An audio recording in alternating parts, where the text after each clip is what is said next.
Hello.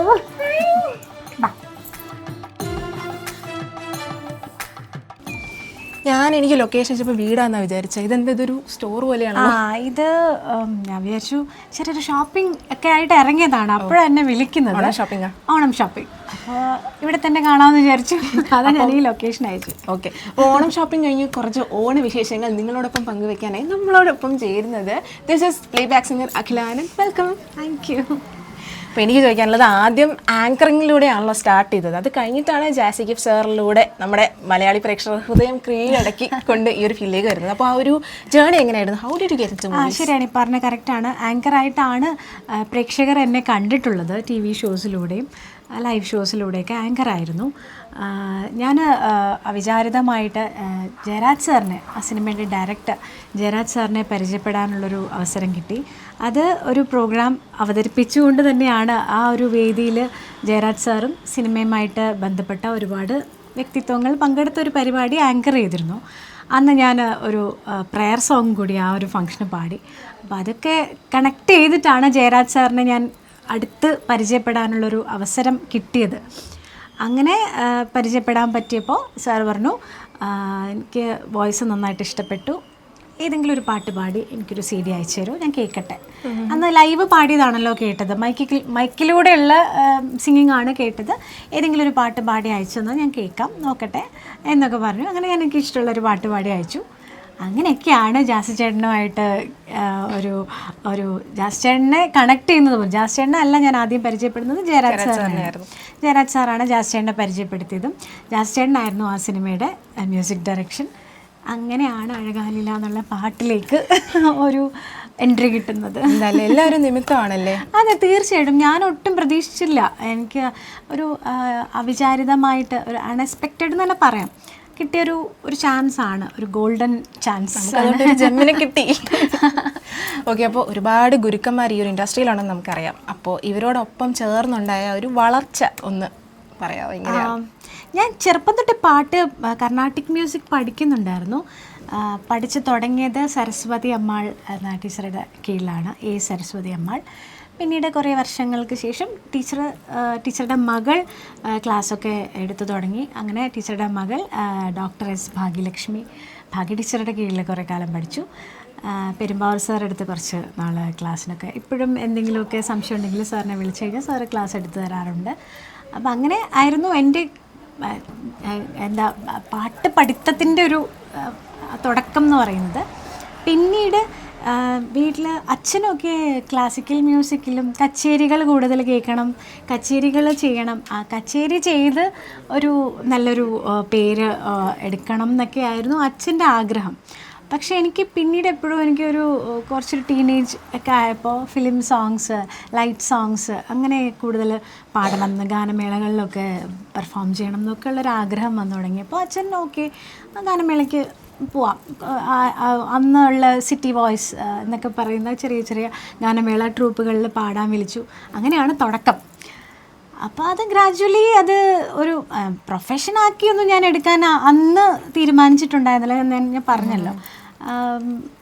സിനിമയിൽ പാടാനൊരു chance കിട്ടിയതിന് ശേഷമാണ് ആ ഒരു സ്റ്റാർട്ടിങ് എന്ന് വേണമെങ്കിൽ പറയാം. അതുവരെയും ഒരു റെക്കോർഡിങ് എക്സ്പീരിയൻസ് ഒന്നും, വലിയ റെക്കോർഡിങ്സ് ഒന്നും പാടിയുള്ള പരിചയമില്ല, ട്രാക്ക് പാടിയുള്ള പരിചയമില്ല. ചെറിയ കവിതകൾ, കുട്ടികൾക്കുള്ള കുഞ്ഞു കവിതകൾ പാടിയിട്ടുണ്ട്.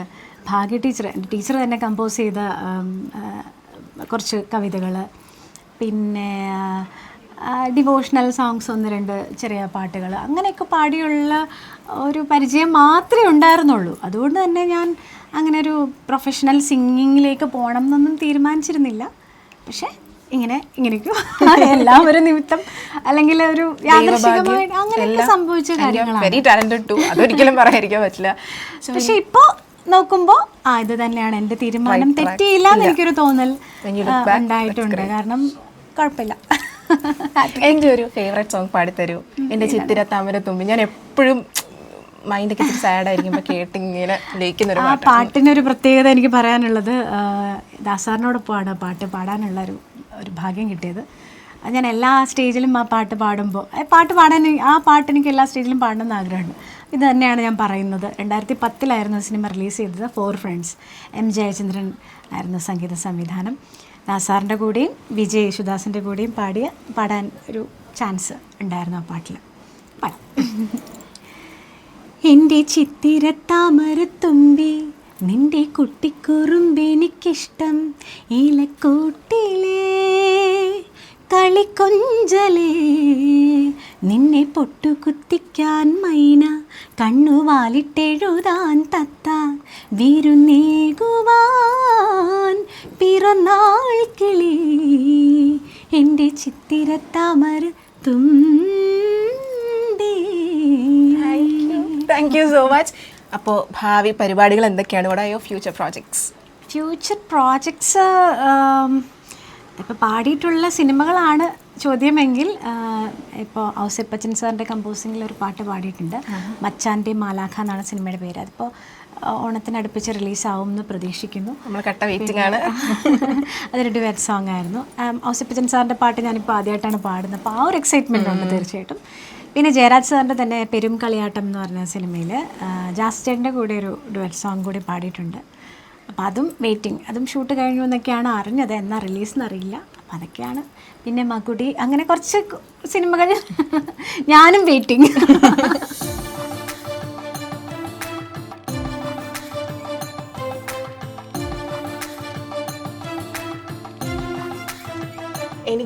ഞാൻ ഇടയ്ക്കിടയ്ക്ക് വൈബ് ചെയ്യുന്ന ഒരു പാട്ടാണ് അഴകാ നിന്റെ മഞ്ഞച്ചരടിൽ. എനിക്ക് ഭയങ്കര ഇഷ്ടമാണ്. നമ്മുടെ മലയാളികൾക്ക് പറയേണ്ട ആവശ്യമില്ല, വൈബിങ് ചില്ലിങ് സോങ് ആണ്. അതൊന്ന് നമ്മുടെ പ്രേക്ഷകർക്ക് വേണ്ടി അത് പാടി തുടങ്ങാം അല്ലേ? ഓക്കെ. അഴകാലിലെ മഞ്ഞച്ചരടിലെ പൂത്താലി, മഴവില്ലിൻ കസവുലയം മുകിൽ പുടവ ചുറ്റി, കുന്നിമണിക്കൊലുസണിഞ്ഞ വയൽ കിളി വരവായി, കുരുന്നില പടർപ്പിനുള്ളിൽ കുളിർമൊഴിയൊഴുകി, ഏഴഴകായി പൂങ്കവിളിൽ ചിന്നി നിന്നാണം, എൻ കരളിൻ താഴ്വരയിൽ ചെമ്പകപ്പൂമഴ. അടിപൊളി. ഇത് ആദ്യത്തെ പാട്ടല്ലേ? ആദ്യത്തെ സിനിമ ഫിലിം സോങ് ആണ്. ഇത്ര ഒരു സൂപ്പർ ഹിറ്റ് ആവുന്ന പ്രതീക്ഷിച്ചിരുന്നു അന്ന് ഈ പാട്ട് പാടുമ്പോൾ? അയ്യോ, അങ്ങനെയൊന്നും. ഞാൻ എക്സൈറ്റഡ് ആയിരുന്നു. ആദ്യമായിട്ട് സിനിമയിൽ പാടാനൊരു അവസരം കിട്ടുമ്പോൾ എല്ലാവർക്കും, എല്ലാ ഗായകർക്കും ഉള്ള പോലെ തന്നെ എക്സൈറ്റ്മെൻ്റ് ഉണ്ടായിരുന്നു. പക്ഷെ അത്രയും ആ സമയത്ത് ഒരു സീസണൽ ഹിറ്റായിരുന്നു ആ പാട്ട്. അതൊരു ഭാഗ്യം എന്ന് തന്നെ വിചാരിക്കുകയാണ്. തീർച്ചയായിട്ടും. ഇപ്പോഴും ഇത്ര വർഷങ്ങൾ, 2006 ഈ സിനിമ അശ്വാരൂഢൻ, സിനിമയുടെ പേരതാണ്. അശ്വാരൂഢൻ റിലീസായത് 2006. ഇപ്പോൾ 2024. ഇപ്പോഴും പ്രോഗ്രാംസിന്, ലൈവ് ഷോസിനൊക്കെ പോകുമ്പോൾ ഇപ്പോഴും ഓഡിയൻസ് എല്ലാവർക്കും, എനിക്കൊരു ഐഡൻറ്റിറ്റി ഈ പാട്ട് തന്നെയാണ്. അപ്പോൾ അതൊരു സന്തോഷമുള്ള കാര്യമാണ്. ഇപ്പോൾ ഓണമല്ലേ, ഓണവിശേഷങ്ങൾ തുടങ്ങിയാലോ? ഉറപ്പായിട്ടും. എങ്ങനെയാണ് ഓണം ആഘോഷിക്കുന്നത് വീട്ടില്? ആദ്യം തുടങ്ങുന്നത് ഷോപ്പിംഗ് ആണ്. നമ്മളിപ്പോൾ ഇവിടെ നിന്നാണല്ലോ കാണുന്നത്. Shopping main.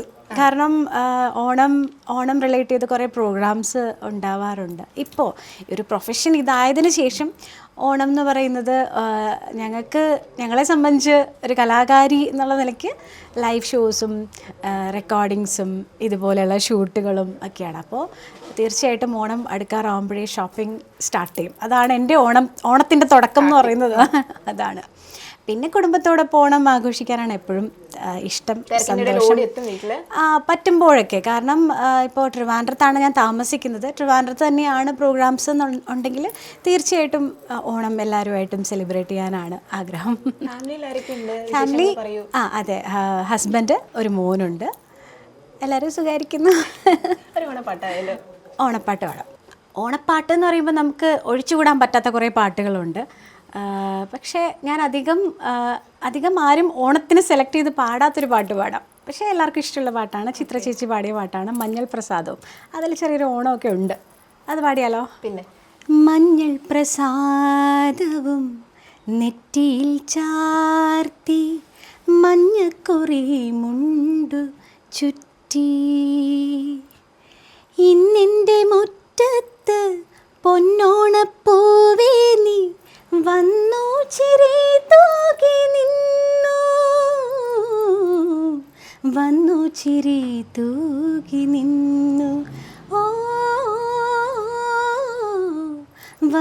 ചിരി തൂകി നിന്നു.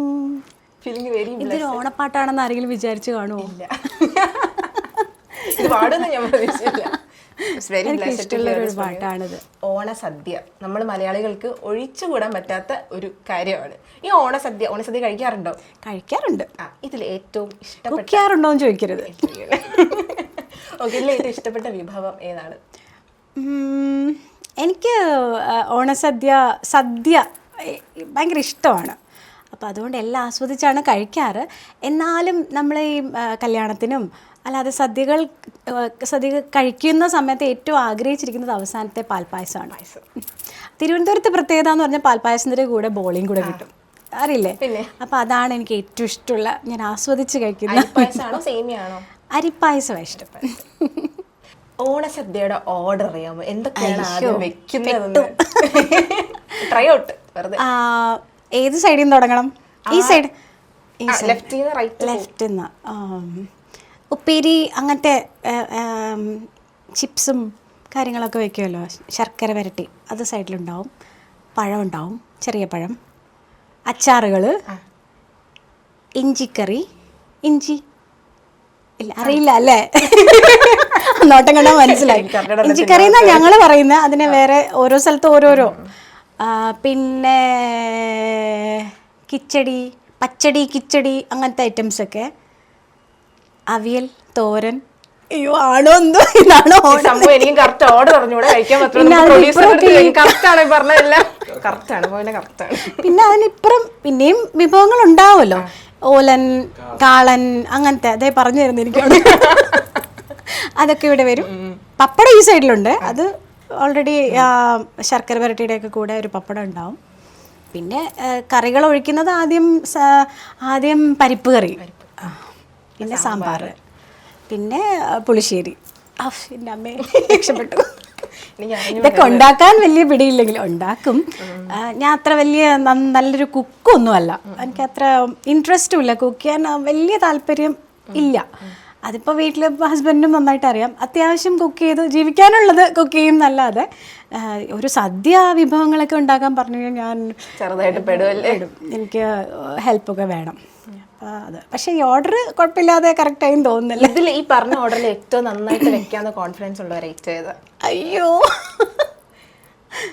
ചോറ്, പപ്പടം. പിന്നെ ഞാൻ എന്താ ചോദിക്കുന്നത്? ഓക്കെ, ഈ ഒരു ഇൻഡസ്ട്രിയിലോട്ട് വന്നിട്ട് ഒരുപാട് കാലമായി. ഇപ്പോൾ ഉള്ള വ്യക്തിയും തമ്മിൽ എന്തുമാത്രം ഒരു ചേഞ്ച്? അങ്ങനെ ഒരു ചേഞ്ച് ഒന്നുമില്ല. എൻ്റെ ഒരു സെയിം പേഴ്സൺ. അതെ, അങ്ങനെ വലിയ മാറ്റങ്ങളൊന്നുമില്ല. ഇപ്പോൾ ഇതിൻ്റെ ഈ പ്രൊഡ്യൂസർ വളരെ പണ്ട് തൊട്ട് ഞാൻ റബേക്ക അല്ലേ പേര്, റബേക്കയുടെ സ്ഥാനത്താണ് ഞാൻ സ്റ്റാർട്ട് ചെയ്തത്. ഒരു TV ഷോ ഹോസ്റ്റ് ചെയ്യുന്ന ഒരു ആങ്കർ ആയിരുന്നു, ഒരു ഡബ്ബിംഗ് ആർട്ടിസ്റ്റ് ആയിരുന്നു. പിന്നെയാണ് TV ഷോസ് അല്ലാതെ ലൈവ് ഷോസും സ്റ്റേജ് ഷോസും ഒക്കെ ആങ്കർ ചെയ്യുന്ന ഒരാളായിരുന്നു. അതിൽ നിന്നാണ് സിംഗിങ്ങിലേക്ക് വന്നത്. പക്ഷേ പാട്ട് ചെറുപ്പം തൊട്ടേ ഉണ്ട്, പാട്ട് പഠിക്കുന്നുണ്ടായിരുന്നു, സീരിയസ് ആയിട്ട് തന്നെ പഠിക്കുന്നുണ്ടായിരുന്നു. അച്ഛനും അമ്മയ്ക്കൊക്കെ ഒരുപാട് താല്പര്യമുള്ളത് കൊണ്ട് തന്നെ സീരിയസ് ആയിട്ട് പാട്ട് പഠിപ്പിക്കാൻ വിട്ടു. പ്രൊഫഷൻ പാട്ട് തിരഞ്ഞെടുക്കണോ വേണ്ടോ എന്നുള്ളത് നമ്മുടെ ഇഷ്ടം പോലെയാണ്. പിന്നീട് സിനിമയിൽ പാടി തുടങ്ങിയതിന് ശേഷമാണ് ഇതാണ് എൻ്റെ പ്രൊഫഷൻ എന്ന് ഞാൻ തന്നെ തീരുമാനിക്കുന്നത്. കാരണം സോങ് ആയിട്ട് ഏതെങ്കിലും ഉണ്ടോ? അത് അഴകാലിൽ തന്നെയാണ്. അതാണ് ആദ്യത്തെ. അതിന് കാരണം എന്ന് വെച്ചാൽ ആദ്യത്തെ പാട്ട് കിട്ടിയപ്പോൾ അത് ഹിറ്റായി, അതൊരു ഭാഗ്യം. അതിന് പിന്നാലെ കുറേ ഷോസ് എൻക്വയറീസ് വന്നു, കുറേ ഷോസ്, ലൈവ് പ്രോഗ്രാംസ്, ഗാനമേളകൾ. അപ്പോൾ അതിൽ ഒത്തിരി ബിസി ആയിട്ട് മാറി. അപ്പോൾ പിന്നെ ഞാൻ വിചാരിച്ചു എന്തിനാണ് വേറെ, ഇത് തന്നെയാണ് എൻ്റെ ഒരു അതെ പാഷൻ തന്നെ പ്രൊഫഷനാക്കാൻ പറ്റുക എന്ന് പറയുന്നത് വലിയൊരു അനുഗ്രഹമാണ്, ഒരു വലിയൊരു ഭാഗ്യമാണ്. അപ്പോൾ പക്ഷേ എൻ്റെ ഒരു വ്യക്തി ജീവിതവും എൻ്റെ ഒരു പേഴ്സണൽ എൻ്റെ മറ്റൊരു കാര്യങ്ങളും മാറിയിട്ടില്ല. എൻ്റെ ഒരു ജോലി ഇങ്ങനെ ഈ ഒരു പ്രൊഫഷനായി അല്ലാതെ വേറെ മാറ്റങ്ങളൊന്നും എനിക്ക് ഉണ്ടാകാതായിട്ട് എനിക്ക് തോന്നിയിട്ടില്ല. എനിക്ക് തോന്നിയ കാര്യം, ഒരുപാട് സംസാരിക്കും, ഭയങ്കര ചില്ലൊരു പേഴ്സണാലിറ്റിയാണ്. അപ്പോൾ എനിക്ക് തോന്നുന്നു ഒരു ആസ് എ ഹോസ്റ്റ്, ഒരു ആങ്കർ എന്ന രീതിയിൽ വളരെയധികം ശോഭിക്കാൻ സാധിക്കുമായിരുന്നു തോന്നുന്നു. അത് ഡ്രോപ്പ് ചെയ്തിട്ടൊന്നുമില്ല. പക്ഷേ പിന്നീട് ഞാൻ ചെയ്തു തുടങ്ങിയ കാലഘട്ടം എന്ന് പറയുന്നത് 2000 കോളേജിൽ പഠിക്കുന്ന സമയത്താണ് ആങ്കറിങ് തുടങ്ങിയത്. അപ്പോൾ ആ ഒരു സമയത്തെ ഒരു കൾച്ചർ അല്ല ഇപ്പോഴത്തെ ഒരു ആങ്കറിങ് ഫീൽഡ് എന്ന് പറയുന്നത്. ഈ ഇൻ്റർവ്യൂസ് അല്ല, അല്ലാതെയുള്ള TV ഷോസ് അന്നത്തെ മൊത്തത്തിൽ മാറി. അന്നത്തെ ഒരു ടൈപ്പ് ഓഫ് ആങ്കറിങ്ങോ അന്നത്തെ ഒരു ആളുകളുടെ ആസ്വാദന തലം തന്നെ മാറിപ്പോയി. അപ്പോൾ പിന്നെ ആങ്കറിങ്ങിൻ്റെ സ്റ്റൈലും മാറി. പിന്നെ പുതിയ ആൾക്കാർ, പുതിയ ജനറേഷൻ പുതിയ രീതിയിലൊക്കെ അത് കൈകാര്യം ചെയ്ത് തുടങ്ങി. അപ്പോൾ പിന്നെ എനിക്ക് പറ്റുന്ന ഷോസ് വരുമ്പോൾ ഞാൻ ചെയ്യാറുണ്ട്, അത്രേ ഉള്ളൂ. ഞാൻ നോട്ടീസ് ചെയ്തൊരു കാര്യമാണ്, ഒരുപാട് പാട്ടുകൾ അങ്ങനെ വാരി വലിച്ച് പാടുന്ന ഒരു വ്യക്തിയല്ല. പല അവസരങ്ങൾ കിട്ടാത്തതുകൊണ്ടാണ്. ഞാനിപ്പോ സെലക്റ്റീവ് ആണെന്നൊക്കെ ചോദിക്കാൻ വരുവാണെന്ന്. അല്ലല്ല, ഇതിലിപ്പോ എന്ത് സെലക്റ്റീവ് ആവാനാണ്? കാരണം അവസരങ്ങൾ പാടുന്ന പാട്ടുകളെല്ലാം ഹിറ്റാണ്. അതെന്തുകൊണ്ട്? അത് എല്ലാം അവസരം അല്ലല്ലോ അത്. ഒന്നാമത്തെ കാര്യം, ഒരുപാട് കോമ്പറ്റീഷൻ ഉള്ള ഒരു മേഖല തന്നെയാണ്. ബാക്കി എല്ലാ ഫീൽഡും പോലെ തന്നെ സിംഗിങ് ഫീൽഡിലും ഒത്തിരി പുതിയ പാട്ടുകാരുണ്ട്. ദിവസം തോറും പുതിയ പാട്ടുകാരിങ്ങനെ വന്നുകൊണ്ടിരിക്കുകയാണ്. ഇപ്പോൾ ഒരുപാട് റിയാലിറ്റി ഷോസ് ഉണ്ട്. ഡെയിലി TV-യിലൂടെ കാണുന്ന ഒത്തിരി പുതിയ കുഞ്ഞു പാട്ടുകാരുൾപ്പെടെ ഒരുപാട് പേര് നന്നായിട്ട് പാടുന്നവരുണ്ട്. അപ്പോൾ അവസരങ്ങൾ കുറവാണ്. അതുപോലെ അന്നത്തെ പോലെയല്ല. എനിക്ക് തോന്നുന്നു 2000-ന് മുമ്പ്, 90s കാലഘട്ടം, 80s 90s അതിന് മുമ്പുള്ള കാലഘട്ടം എന്ന് പറയുന്നത് സിനിമയിൽ പാട്ടുകളുടെ ഒരു നല്ല കാലം തന്നെ പറയാം. ഇപ്പം അത് പോയോ എന്ന് പറയുന്നത് ശരിയാണോ എന്ന് എനിക്കറിയില്ല. പോയി എന്നൊന്നും ഞാൻ പറയുന്നില്ല, പക്ഷേ ആ ഒരു രീതി മാറി, ആസ്വാദനം മാറി, യങ്സ്റ്റേഴ്സിന് പുതിയ പാട്ടുകളോടുള്ള ഒരു അപ്രോച്ച് മാറി. അപ്പോൾ അങ്ങനെ വന്നപ്പോൾ ഞാനൊരു മെലഡി സിംഗറാണ്, കൂടുതലും മെലഡീസാണ് പാടാറുള്ളത്. അപ്പോൾ അങ്ങനെയുള്ളൊരു നല്ല പാട്ടുകൾ കിട്ടുന്ന ഒരു ഓപ്പർച്യൂണിറ്റി ഇല്ലാതെയായി. അപ്പോൾ അങ്ങനെ ഗ്രാജുവലി കുറഞ്ഞു വന്നു എന്നാണ് എനിക്ക് തോന്നുന്നു. ഏതെങ്കിലും ഒരു പാട്ടെങ്കിലും, അല്ലാതെ ഞാൻ സെലക്റ്റീവ് ആയതൊന്നും സെലക്ട് ചെയ്തിട്ടേ ഇല്ല ഒരു പാട്ട് പോലും ഇതുവരെ പാടാൻ വേണ്ടിയിട്ട് വന്ന ഏതെങ്കിലും ഒരു പാട്ട്? അയ്യോ, അങ്ങനെ കിട്ടുന്നത് വലിയ ഒരു അവസരമായിട്ട് കാണുന്ന ഒരാളാണ് ഞാൻ. അപ്പം അതുകൊണ്ട് റിജക്റ്റ് ചെയ്യാൻ അതിനുള്ള മനസ്സൊന്നും എനിക്കില്ല. ഇനി പാടി ഫലിപ്പിക്കാൻ പറ്റാതെ അങ്ങനെ ഒരു അവസരം ഇതുവരെ ഉണ്ടായിട്ടില്ല. പക്ഷെ പാടിയ പാട്ടുകൾ പിന്നീട് ആ ഒരു നല്ലൊരു ഓപ്പർച്യൂണിറ്റി മാറിപ്പോയിട്ടൊക്കെ ഉണ്ട്. എല്ലാവരുടെയും കരിയറിൽ സംഭവിച്ചിട്ടുള്ള കാര്യമാണ്. വിഷമം തോന്നും, പിന്നെ ഓക്കെ, അത് എനിക്ക് വിധിച്ചിട്ടില്ലായിരിക്കാം, അങ്ങനെ വിചാരിക്കാം. തീർച്ചയായിട്ടും. ഓക്കെ, സ്റ്റേജ് ഒരുപാട് ഈവൻറ്റ്സ് ഹാൻഡിൽ ചെയ്യുന്ന ആളാണ്, ഒരുപാട് പാട്ടുകൾ പാടുന്ന ഒരാളാണ്. അപ്പോൾ ഈ സ്റ്റേജ് ഈവൻറ്റ്സ് ചെയ്തപ്പോൾ എന്തെങ്കിലും രസകരമായ, അല്ലെങ്കിൽ എപ്പോഴും ഈവൻറ്റ്ഫുൾ ആയിട്ട് മെമ്മറബിൾ ആയിട്ടുള്ള എന്തെങ്കിലും ഒരു കാര്യം നടന്നതായിട്ട് പറയാൻ പറ്റും? ലെജൻസിൻ്റെ കൂടെ പാടാൻ പറ്റിയ സ്റ്റേജസ് ഉണ്ട്. അപ്പോൾ അതൊക്കെ ഒരിക്കലും മറക്കാൻ പറ്റില്ല. SPB സാറിൻ്റെ കൂടെ, അത് ഞാൻ എൻ്റെ സിംഗിങ് കരിയർ തുടങ്ങിയ സമയത്താണ്. ദുബായിൽ വെച്ചായിരുന്നു ആ പ്രോഗ്രാം. അന്ന് ചിത്ര ചേച്ചിയും SPB സാറുമാണ് ആ ഷോ മെയിൻ. അതൊരു ഓണക്കാലത്തായിരുന്നു, പൊന്നോണം എന്ന് പറയുന്നൊരു പ്രോഗ്രാം. അപ്പോൾ ഒരു ചാനൽ ബേസ്ഡ് ഒരു ഷോ ആയിരുന്നു, വലിയ ഷോ ആയിരുന്നു. SPB സാറ്, ചിത്ര ചേച്ചി, കൂടാതെ പുതിയ ജനറേഷനിലെ വിനീത് ശ്രീനിവാസൻ, ദേവാനന്ദ്, പിന്നെ അന്ന് പാടാനുണ്ടായിരുന്ന ഫീമെയിൽ സിംഗർ സിസിലി എന്ന് പറഞ്ഞൊരു സിംഗർ. അപ്പം ഞങ്ങളൊക്കെ അതിലുണ്ട്, ഞാനും ഉണ്ട്. അപ്പോൾ ചിത്ര ചേച്ചിയുടെ കൂടെയും SPB സാറിൻ്റെ കൂടെയും അന്നൊന്നും എനിക്ക് ലൈവ് ഷോസ് ചെയ്തുള്ള ഒരു എക്സ്പീരിയൻസ് ഒന്നുമില്ല. പക്ഷേ അന്ന് ആ ഒരു അഴകാല എന്നുള്ള പാട്ട് പാടിയത് കൊണ്ടും കുറച്ച് ആങ്കറിങ് മേഖലയിലുള്ളത് കൊണ്ടും ആ ഒരു അവസരം എനിക്ക് കിട്ടി. അതൊന്നും, അങ്ങനെയുള്ള സ്റ്റേജസ് ഒന്നും ഒരിക്കലും മറക്കാൻ പറ്റില്ല. അതൊക്കെ ഒരു മെമ്മറബിൾ മൊമെൻറ്റ്സ്. രസകരമായ അനുഭവങ്ങളും അങ്ങനെ ഓരോരോ ഷോസ് എല്ലാം മെമ്മറബിളാണ്. അതെ. ഓക്കെ, അപ്പോൾ ചോക്ലേറ്റ് സിനിമയിൽ കൽക്കണ്ട മലയിൽ എന്ന പാട്ടില്ലേ, അതിലോട്ട് വരുന്നത് എങ്ങനെയാണ്? എക്സ്പീരിയൻസ് ഒന്ന് ഷെയർ ചെയ്യാവോ? അതൊരു ഫീമെയിൽ ഡുവറ്റാണ്. ഞാനും ലിജി ഫ്രാൻസിസ് എന്ന് പറയുന്ന ഒരു സിംഗറും കൂടിയാണ് പാടിയത്. അന്ന് അലക്സ് പോൾ സാറ് ഒത്തിരി ഹിറ്റ്സ് സിനിമകൾ ചെയ്തുകൊണ്ടിരുന്ന സമയം ഞാൻ ഹലോ എന്നൊരു സിനിമയിൽ ശരിക്കും കമ്പോസിങ് സമയത്തും അതിലൊരു ചെറിയൊരു ഭജൻ പാടി ആ ഒരു സമയത്താണെന്ന് തോന്നുന്നു ഇതിൻ്റെ റെക്കോർഡിങ്. അതിനു മുമ്പ് ഞാൻ അതിലൊരു ഭജൻ, ഒരു ഗ്രൂപ്പായിട്ട് മഞ്ജരിയും ഞങ്ങൾ കുറച്ച് സിംഗേഴ്സും ചേർന്ന് പാടുന്നൊരു ഭജൻ സോങ് ഉണ്ടായിരുന്നു. ആ ഒരു സമയത്താണ് ചോക്ലേറ്റിലും പാടിയത്. ബാബ കല്യാണിയുടെ റെക്കോർഡിങ് സമയത്താണ് അലക്സ് പോൾ സാറിനെ പരിചയപ്പെടാൻ സാഹചര്യമുണ്ടായത് വേറൊരു സിനിമയ്ക്ക് ഞാൻ ഡബ് ചെയ്യാൻ പോയപ്പോഴാണ്. ഞാൻ അന്ന് ഡബ്ബിങ് ആർട്ടിസ്റ്റും കൂടി ആയിരുന്നു. അപ്പോൾ അങ്ങനെയാണ് അദ്ദേഹത്തെ പരിചയപ്പെടുന്നതും പിന്നെ ചോക്ലേറ്റിൽ പാടാനായിട്ട് വിളിക്കുന്നതും. കൽക്കണ്ട മലയെ അത് ആക്ച്വലി ഒരു മെലഡി അല്ലല്ലോ, ഒരു പെപ്പി സോങ് ആണ്. കോളേജിൽ എല്ലാ ഒരു മെയിൽ ക്യാരക്ടർ വരുമ്പോൾ ഉണ്ടാവുന്ന ഉണ്ടായതായിട്ട് തോന്നുന്നുണ്ടോ? അതൊരു അങ്ങനെ ഒരു അടിച്ചുപൊളിച്ച് പാടുന്ന പാട്ടാണെന്ന് പറഞ്ഞ് പാടിപ്പിച്ചു. അങ്ങനെ ആ ഒരു ജോണറിലോട്ട് ഷിഫ്റ്റ് ചെയ്യണം, അതിലും കഴിവ് തെളിയിക്കണം തോന്നിയിട്ടുണ്ടോ? പറഞ്ഞു തന്ന പോലെ പാടി എന്നല്ലാതെ. അതിപ്പോൾ കുറേ ഡബ്ബിങ് സിനിമകളും ആ സമയത്ത് പാടിയിരുന്നു. അതൊക്കെ കുറേ വോയിസ് ചേഞ്ച് ചെയ്ത് ഹാപ്പിയിലൊക്കെ അങ്ങനത്തെ പാട്ടുകളൊക്കെ പാടി. ഹേറ്റ് യു എന്ന് പറഞ്ഞൊരു പാട്ട് ഞാനും ഇതും കൂടിയേ പാടി. ആ സമയത്ത് അതൊക്കെ ഹിറ്റാണ്, പാടിയിട്ടുണ്ട്. ആ സമയത്ത് ഒരു ട്രെൻഡിങ് ആണ്. അല്ലു അർജുൻ സിനിമകൾ മലയാളത്തിലേക്ക് ഡബ് ചെയ്യുന്ന, അത് ഹിറ്റാവുന്ന കുറേ സിനിമകളുണ്ടായിരുന്നു. അപ്പോൾ അങ്ങനെയൊക്കെ കുറേ പാടി. അതൊക്കെ ഓരോരോ എക്സ്പീരിയൻസ്. ഓക്കെ, അപ്പോൾ ഈ ഒരു ഫിലിം ഇൻഡസ്ട്രിയിൽ ഒരു person you look up to, ഒരു ഭയങ്കര ഇൻസ്പിറേഷൻ ആയിട്ട് കാണുന്ന ആരെങ്കിലും ഉണ്ടോ? ഉണ്ടെങ്കിൽ ഒന്ന് ഷെയർ ചെയ്യാമോ? ഇൻസ്പിറേഷൻ ഒത്തിരി പേരുണ്ട്. ദാസാറ്, ചിത്ര ചേച്ചി, സുജാത ചേച്ചി, SPB സാറ്, ഇവരൊക്കെ ഇൻസ്പിറേഷൻ തന്നെയാണ്. കാരണം അവരുടെ പാട്ടുകൾ, അവർ പാടിവെച്ച പാട്ടുകൾ നമുക്കതൊക്കെ ഒരു എന്താ, അവരുടെ പാട്ട് പഠിക്കുന്നത് തന്നെ ഒരു ചലഞ്ചിങ് ആണ്. പഠിച്ചതുപോലെ പ്രസൻറ്റ് ചെയ്യാൻ ഒക്കെ ഉള്ള അതൊക്കെ അവരൊക്കെയാണ് ഇൻസ്പിറേഷൻ എന്ന് പറയുന്നത്. തീർച്ചയായിട്ടും. അപ്പോൾ നമ്മുടെ പ്രേക്ഷകർക്ക് വേണ്ടിയിട്ട് ഇച്ചിരി പഴയ ഒരു ഓണപ്പാട്ടും കൂടി പാടിയാലോ? കുറേ ഓണപ്പാട്ടുകളുണ്ട്. ഞാൻ നേരത്തെ പറഞ്ഞ പോലെ നമുക്ക് ഒഴിവാക്കാൻ പറ്റാത്ത ഒരു പാട്ട് പാടാം. തിരുവോണപ്പുലരിതൻ, വാണിയമ്മ പാടിയ പാട്ട്. തിരുവോണപ്പുലരിതൻ തിരുമുൽ കാഴ്ച വാങ്ങാൻ തിരുമുറ്റമണിഞ്ഞൊരുങ്ങി, തിരുമേനി എഴുന്നള്ളും സമയമായി ഹൃദയങ്ങൾ അണിഞ്ഞൊരുങ്ങി, ഒരുങ്ങി ഹൃദയങ്ങൾ അണിഞ്ഞൊരുങ്ങി. ബ്യൂട്ടിഫുൾ. എല്ലാവർക്കും ഹൃദയം നിറഞ്ഞ ഓണാശംസകൾ.